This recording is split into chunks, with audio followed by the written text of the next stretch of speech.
Greetings gamers, my name is Anto, you asked for it, and today we're going to be doing a comparison between the monsters in Pathfinder 2nd Edition and D&D 5e. This video is sponsored by Newer, more on them later. So I've done a couple of videos like this in the past comparing Pathfinder 2nd Edition to D&D 5e, and if you want to see more of those, go ahead and drop a like, and if you're not already, hit subscribe, and let me know down in the comments what classes or character options you'd like to see me compare between the two systems in the future. So today we're going to be comparing some monsters from Pathfinder 2nd Edition and D&D 5e, and I've chosen a small selection of what I think are pretty iconic monsters between the two systems. We've got an Owlbear, a Lich, a Gelatinous Cube, a red dragon, and a mimic. I think these are pretty iconic D&D monsters that should give us a reasonable idea of what the design approach between the two systems is when it comes to monsters and what the comparisons are. So let's dive straight into it. Now we're going to start off with the dragons, one of the most iconic monsters in D&D. It's one part of the name after all.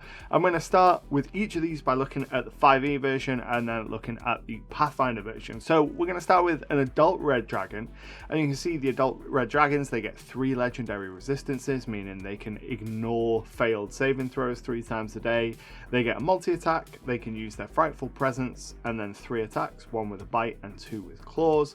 They get the bite, claw, tail attack, frightful presence, which is a fear effect within a radius, and then they have their dragon's breath. Then for legendary actions, they can take 3 legendary actions, choosing from the options below. They can make a perception check, a tail attack, or a wing attack for 2 actions. Pretty standard stuff, at least when it comes to dragons.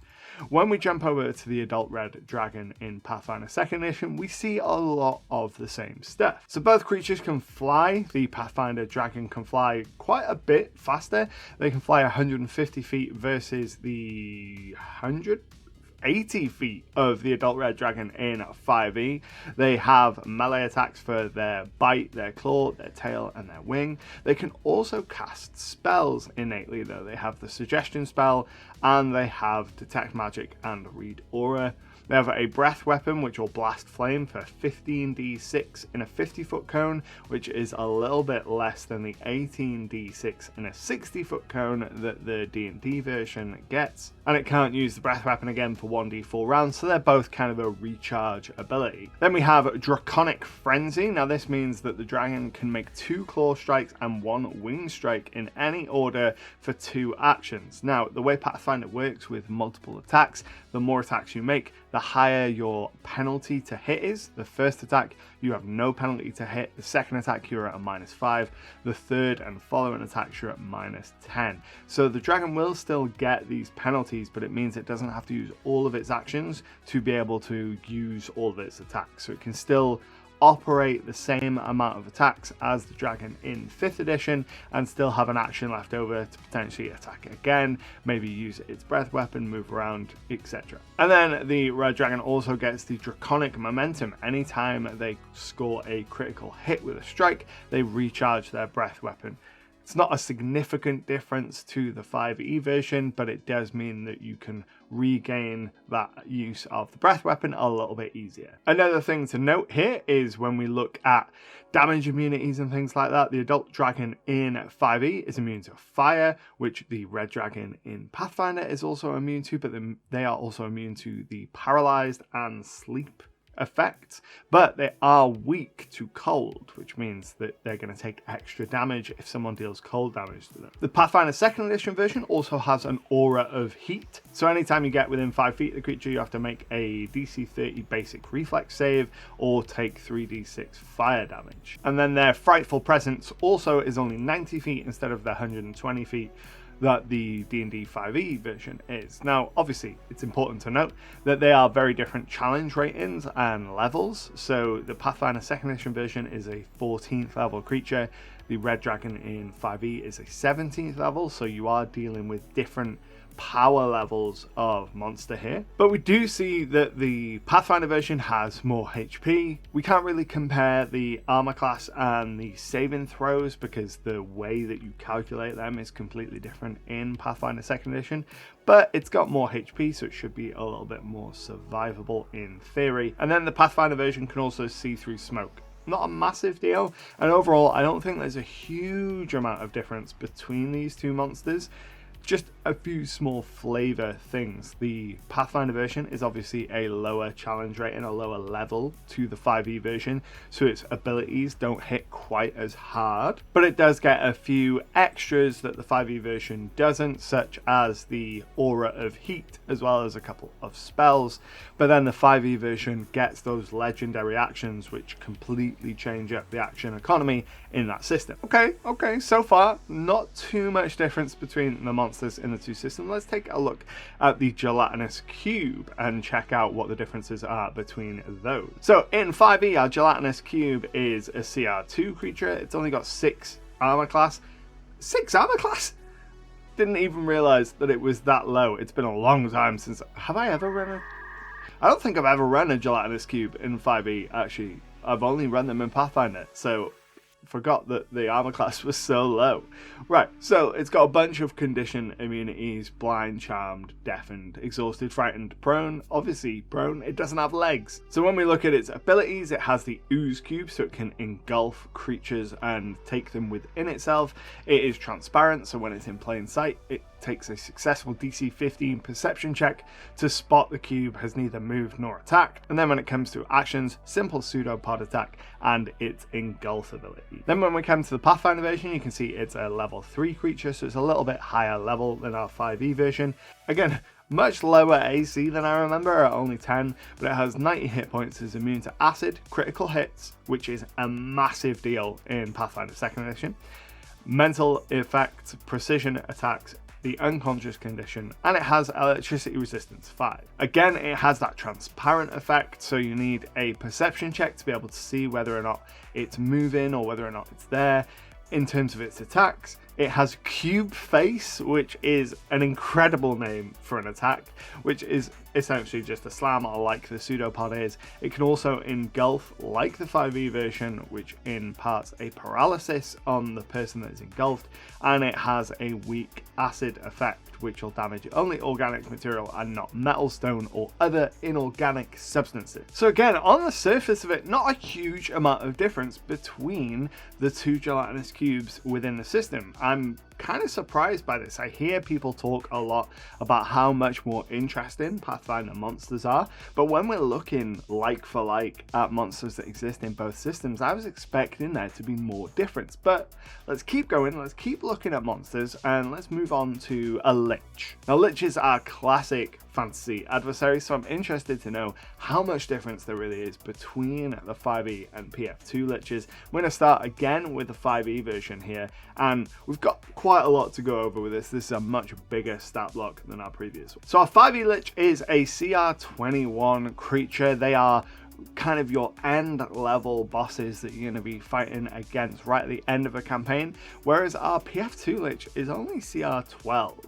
Much lower level. So I'm interested to see whether we find more abilities in the 5e version than we do in the Pathfinder version. So we're going to start right up top. AC 17, a bunch of resistances to cold, lightning, and necrotic, immunity to poison, bludgeoning, piercing, and slashing from non-magical attacks, and immune to the charmed, exhausted, frightened, paralyzed, and poison conditions. So let's see what the PF2 version has in terms of immunities. If we look at the PF2 version, their immunities, they're immune to death effects, disease, paralyzed, poison, and unconscious, and then they're resistant to cold, physical, except for magical bludgeoning. Both get some kind of healing. Now, something that I find particularly interesting in this comparison between the two Liches is when you look at the phylactery or soul cage. So in 5e, the rejuvenation effect, if it has a phylactery, a destroyed Lich gains a new body in 1d10 days, regaining all of its hit points and becoming active again. The new body appears within 5 feet of the phylactery. So a very mechanical approach to this.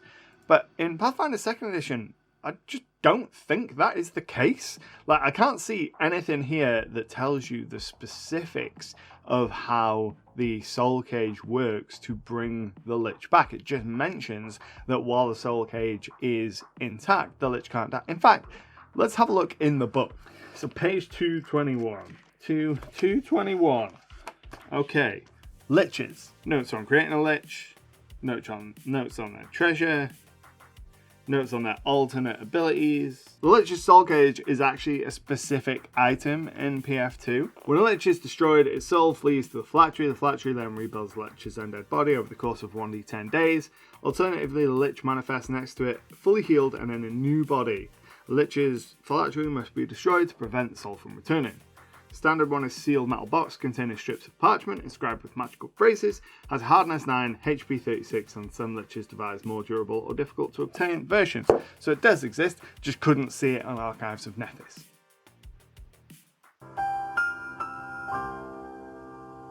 So yeah, they both do have the ability to come back, of course they do, just wasn't immediately obvious how that works on the Archives of Nethys. In the book, it's right there. So moving on. Spellcasting. Lich is an 18th level spellcaster in 5e. They can cast up to 9th level spells and they have turn resistance. Let's have a look in PF2. They have a bunch of spells up to 6th level as a 12th level creature.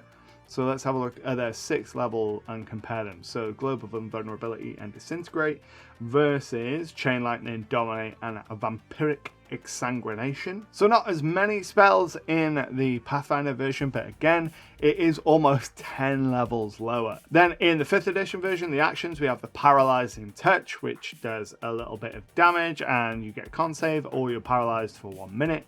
And in the Pathfinder version, there is a Paralyzing Touch. Damage by the Lich's hand strike must succeed a Fortitude save or become paralyzed for 1 round on a failure. On a critical failure, they're paralyzed permanently, fall prone, and seem dead. So in the initial short term, Paralyzing Touch, not as good in Pathfinder, but if you get a critical hit, permanently paralyzed and makes them look dead. That's pretty cool. The Pathfinder 2nd edition Lich also has the ability to drain their soul cage. So once per day, they can tap into the soul cage's power and cast any arcane spell up to the highest level that they're able to cast, even if the spell being cast is not one of their prepared spells. And the soul cage doesn't need to be present for them to use this ability. This is incredibly useful because of the way that spellcasting works in Pathfinder 2nd edition. For arcane and prepared spellcasters, you specifically say, I want this spell in this slot, and that's the only thing you can usually cast using that slot. So to be able to choose any spell up to level 6 that the Lich can just cast gives you that level of emergency flexibility to be able to get out of a situation that you just weren't expecting as the GM. Another important thing to note about the differences between both the Lich and spellcasting in general between the two systems is the Lich in Pathfinder 2nd edition has the counterspell ability. So that is a reaction that's triggered when a creature casts a spell the Lich has prepared. And it's not just any spell, it has to be one they have prepared. And the Lich can use one of their prepared spells to nullify that. Counterspell received a pretty major overhaul in PF2 versus 5e. It's much less universal and it's much more situational, and it's easier to understand how it will be applied because it has to be a spell you have prepared, so you recognize that it is a spell that you've prepared. And finally, the Lich has the steady spellcasting ability, so anytime something would disrupt its spellcasting, it has the option to attempt to not let that happen. In 5e, we have our Frightening Gaze, which is a legendary action for our Lich. I don't think that exists outside of the legendary actions. It doesn't, so they fix their gaze on someone and can frighten them, versus the Pathfinder version where that is just an emanation that comes out of them. It is a frightful presence within 60 feet, DC 29 to resist the fear effects. So between the two Liches, most of our kind of headline information is present between both of them. The D&D 5e version is a much higher level, so they get more access to greater powered spells, but the Pathfinder version gets some permanent options that the regular 5e version only gets access to through legendary actions or through the use of spells. This video is sponsored by Newer. Now, I've used Newer lights for years now, so when they reached out and asked if they could send me some new lights and sponsor a video, I was delighted to say yes. I got them to send over a 2-pack of the RGB 480 LED panels, and I've been using them for a couple of months now. I wanted to make sure I put them through their paces before I recommended them, and I can say they are awesome lights. They have slide-in barn doors, so I can change how much light is on me and my backdrop. They're bi-color, so I have one that is more of a daylight and one that is more of a warm light. And they're also fully RGB and have an app control. So I can go here on the newer app and I can change the color and intensity and saturation of the lights. So we can go ahead and we'll change one of them to orange here, and let's change the other one to blue for that classic teal and orange look. You can also set them to scenes, so I always forget about this one, but you can set them to scenes, including the sirens, the police sirens. I'm not sure why you'd ever use that because it blinds me every time, but you can do it. These lights are also super bright. Like I said, this is set to 1%, so let's crank it up and see how bright it gets. So this is at like 70% and I can barely stand to look at it. So, you know, plenty of options. I'll leave a link down in the description below if you are in the market for new lights, if you're a content creator or a streamer, or you just want some cool RGB or powerful studio lights. I'll leave a link down to the Newer site in the description below, and thanks again to Newer for sponsoring the video. Next, let's take a look at the Mimic, one of the most classic D&D monsters, one of my favorite monsters to throw at players. It's a lot of fun to have them walk into a situation thinking they're fine, and then for something to come alive in front of them and attack them. So in the 5th edition version of the Mimic, it is a CR2 creature versus a level 4 creature in Pathfinder. We can see that it has the shape changer ability, has its adhesive, false appearance, and the grappler, pseudopod, and a bite. So if we jump over to the Pathfinder 2nd edition version, we can see it has the adhesion again and can stick things to it. Has a pseudopod, no bite though, and it can also mimic an object. So broadly the same in terms of core abilities. So let's have a look at the specifics. So if we go ahead here and look at the adhesion to start with, in 5e the Mimic adheres anything it touches. A huge or smaller creature adhere to the Mimic is also grappled. Escape DC 13. Ability checks made to escape the grapple have disadvantage. So that applies to anything it touches. In Pathfinder 2nd edition, it's coated in an adhesive slime. Any creature that hits the Mimic, is hit by the Mimic, or otherwise touches the Mimic must succeed a DC 23 reflex save or become grabbed. A weapon that hits the Mimic is stuck to the Mimic and can be removed with a successful DC 23 athletics check made as a single action, and then the Mimic can have any number of objects or creatures stuck to it at a time, and then the Mimic can release a stuck object by using a single action, and the adhesive dissolves a minute after the Mimic dies, releasing all stuck objects and creatures. So that's pretty interesting. There's no size option when it comes to Pathfinder 2nd edition. They just, if you touch it, it sticks. Also really cool that weapons stick to it, which means that you don't have to touch the Mimic. You can make an attack, but your attack is gonna stick. Your weapons are gonna stick to the Mimic. You're either gonna have to keep hold of them or let go of them and use a new weapon. Now, because of 5th edition's wildly vague language, you could make the argument that the Mimic adheres anything that touches it would also apply to weapons, and it would disarm the creature that is attacking. But it's nice to have that explicitly laid out in the rules, so there's no kind of arguments about what a Mimic can and can't do. And then the Pathfinder 2nd edition version has a reaction, so a creature that touches or physically interacts with a Mimic while it's transformed is automatically stuck by the adhesive and receives no save. This is broadly the same as 5e's it sticks anything it touches while in object form, but then the Mimic can make a pseudopod strike against the creature as part of that reaction, which is nice. The biggest difference, I think, between the Mimic in both systems is that in 5e, the Mimic has the false appearance trait, which means while it's in its object form, as long as it stays still, it's indistinguishable from a regular object, which means there is no way that you can detect that that is a Mimic without some kind of magic. Whereas in Pathfinder 2nd edition, transforming into an object just boosts their ability to be stealthy. It gives them an automatic result of 28 on deception checks and DCs to pass as the object, which means there's a much greater chance of an experienced adventurer being able to detect a Mimic in Pathfinder 2nd edition versus 5e. My initial thought to this was, oh, I don't like that. I don't like that my carefully laid plans are going to be disrupted in Pathfinder 2nd edition. But then when I put it in the context of experienced adventurers and it just changing the DC for what is needed to detect that creature, it makes a lot more sense, because players, especially if they've played for a long time, have a level of meta assumption about objects and mimics that the characters might not have at those earlier levels. So making it so that it's only a boost to the deception check versus just being indistinguishable makes a lot of sense for that advancement of a character to match the player's expectation of, oh, these characters have encountered mimics before, they understand how they work, they know that it's not just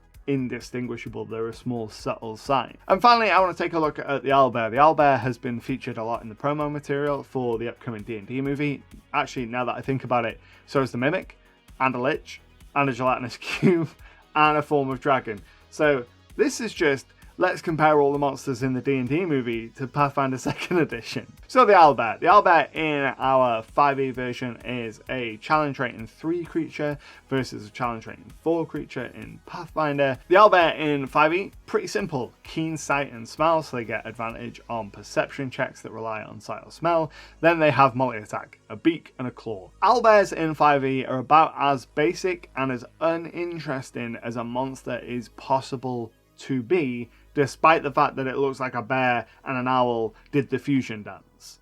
And I think the Owlbear could be the poster child for the accusation of D&D's uninspired monster design, being like, oh, this thing is just gonna claw bite. So let's take a look at the Owlbear in Pathfinder 2nd edition. Immediately we can see the Owlbear in 2nd edition has a talon and a beak attack, so it still has that bite and claw, just the same as our 5e version, but we also get exciting and interesting new options, mainly in the form of the blood-curdling screech. So this is a single action option that the Owlbear in PF2 has the ability to do. The Owlbear unleashes a loud screech that terrifies its prey. Each creature in an 80-foot emanation, so that's 80 feet within the creature, must succeed a DC 20 will save. Regardless of the result, creatures are temporarily immune for 1 minute.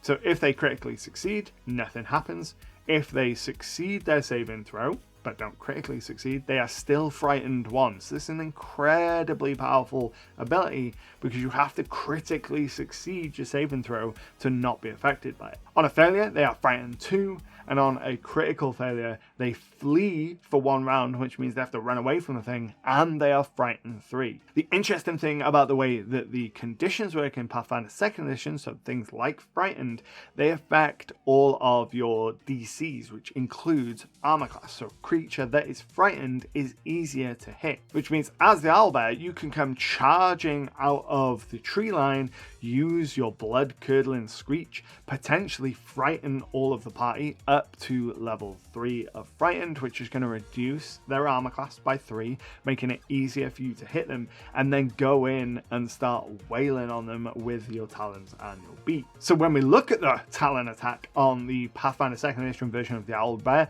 it is a regular attack, but it also grabs things. So anytime you hit a creature with it, you grab them, and then you can use another action to gnaw. So the Owlbear has a creature grabbed with its talons, and they attempt to disembowel the creature with a beak strike. If the strike hits, the target must attempt a DC 22 will save. Critical success, they're unaffected. Success, they're sickened 1. Failure, they're sickened 1 and slowed as long as they remain sickened. And on a failure, they are sickened 1 and slowed as long as they remain sickened. Now, a lot of the effects don't necessarily stack on top of each other between frightened and sickened. They're status effects, so they don't necessarily stack on top of each other. But this is another interesting way for you to use your Owlbear. And then finally, we have the Screeching Advance, which is a 2-action option. So they make a blood-curdling screech and stride twice. All creatures within 80 feet at any point during this movement are subjected to the effects of blood-curdling screech. These options altogether make the Owlbear in Pathfinder 2nd edition significantly more scary.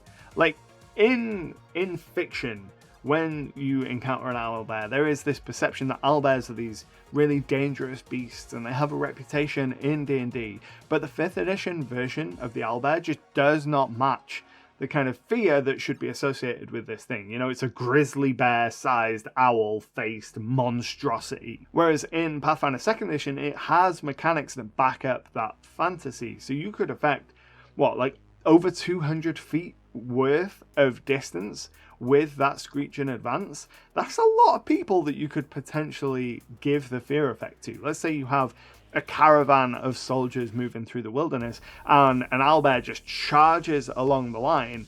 You could frighten a lot of people with that and cause them to break and start fleeing with just a single owlbear. Might not do any damage to anyone, but it would seriously disrupt, could be part of a larger combat, and there's interesting ways that you could use that. I definitely think that this monster highlights what I've seen people say about the approach to monster design in Pathfinder 2nd Edition. It has its standard, claw and bite attack that you expect from something in 5th edition, but it also has these interesting abilities that allow it to do cool and unique things that reinforce the fantasy of the monster. I'd really love to know what monsters you think are the most mechanically interesting in Pathfinder 2nd edition, especially when compared to D&D 5e. Let me know down in the comments below which ones you think are the best examples of Pathfinder does it better or 5th edition does it better, because as we've seen, some of these monsters are a little bit more interesting in 5e, which isn't what the public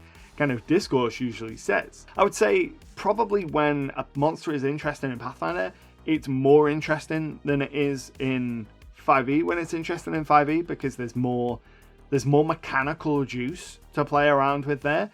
But there are some monsters that just are, on the surface of it, better in 5e than there are in Pathfinder, which is not what I expected based on what I'd heard from a lot of people. But now I know, and so do you. While you're here, also check out this video where I compare the wizard class between the two systems. But until next time, happy gaming.